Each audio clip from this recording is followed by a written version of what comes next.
Hey, we are looking ahead to the weekend, a winter storm heading our way, but what is going to come with that winter storm? Is it snow? Is it ice? Is it freezing rain? Chesley, you're saying the latest models are pointing to, well, not the ideal scenario here. That's right. Ice is what we're looking at. The possibility for ice could be in our forecast area. And so we'll be looking at that being one of the major impacts, because if we're talking ice, we're talking widespread power outages.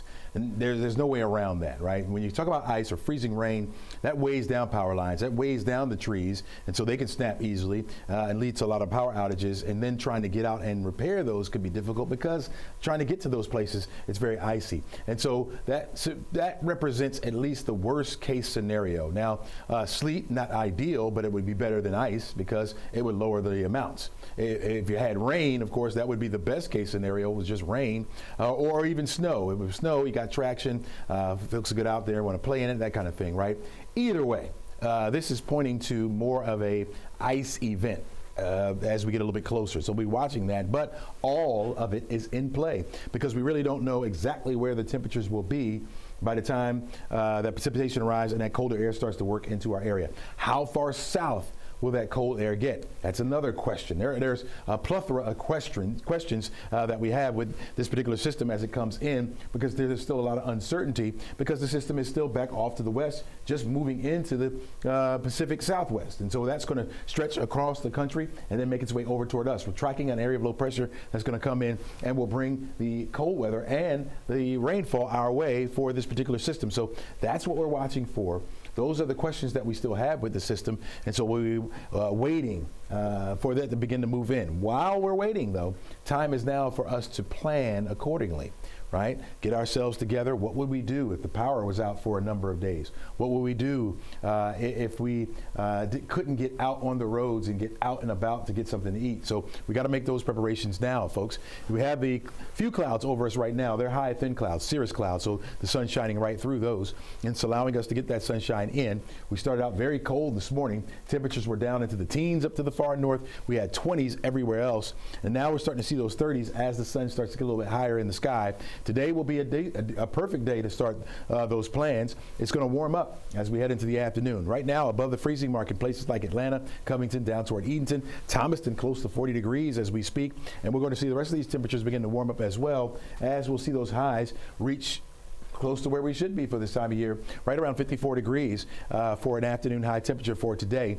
With the clouds in place, because the clouds will increase, we're going to hold on to this heat, meaning that the overnight lows will only go down into the 40s tonight, thanks to the cloud cover, and some rain will be headed our way after about 7 or 8 o'clock this evening. We'll have some scattered showers around. You can see that rain back off to the west of us now, overtaking Memphis, Tennessee, Jackson, Mississippi, and heading further over toward the east. Again, expecting that to arrive here by 8 or 9 o'clock tonight, which means much of the daytime we're going to be on the dry side. So again, good for planning for what's coming this upcoming weekend.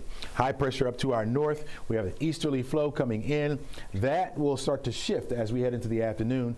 As that high pressure continues to scoot over toward the east, we'll get back into a southerly flow, which will also help to boost that temperature up just a little bit. And so we're tracking this front that will make its way down into the area, which will bring that rain. Right now, it's a 40% chance as we head into Thursday. We'll have off and on scattered showers. Some moderate pockets could be in there, especially by tomorrow morning.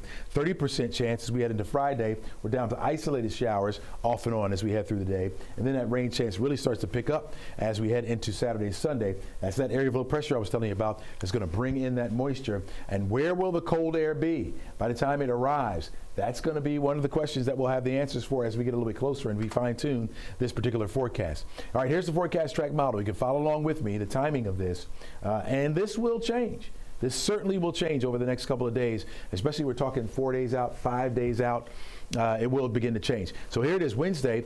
Today, we're looking at clouds increasing. Once we get to the afternoon, we'll want to wind up with mostly cloudy skies by 3, 4 o'clock. That rain comes in and becomes a little bit more scattered once we get into the overnight going into Thursday morning. Thursday morning, when you wake up, we're looking at some scattered showers, scattered precipitation around the forecast area. There could be a moderate pocket or two. We are not anticipating any lightning strikes at all, and the total of this rainfall will be down on the lower side, so we're not worried about heavy rain at all. By the time we get to Friday, we're going to stick with the clouds. Some isolated showers certainly possible, especially as we head through the afternoon. By the evening, just cloudy skies, and that's where we'll start off our Saturday. Saturday starts off with the clouds, and this is new model information. Looks like rain will start here in the metro area. We got some mixed precipitation up to the far north, and then that frozen line starts to make its way a little bit further down to the south, and we'll see a prolonged period of icing in our area. It could be sleet and freezing rain. It could be sleet mixing with the rain. It could be freezing rain and rain mixing in. And then we're looking at the system ending by the time we get to the end of Sunday. So that'll be good news for us. So make those preparations now, folks. You're going to need to. You look at the different models. It shows a significant icing event as far as the American model goes, covering all of North Georgia, where if you look at the European model, that model I was just showing you, where we just have a little wedge of it over mainly much of northeast Georgia. And so we'll see which one of these takes shape. But either way, an icing event could prove devastating for our area. So you want to keep it right here for the latest. Dan, back to you.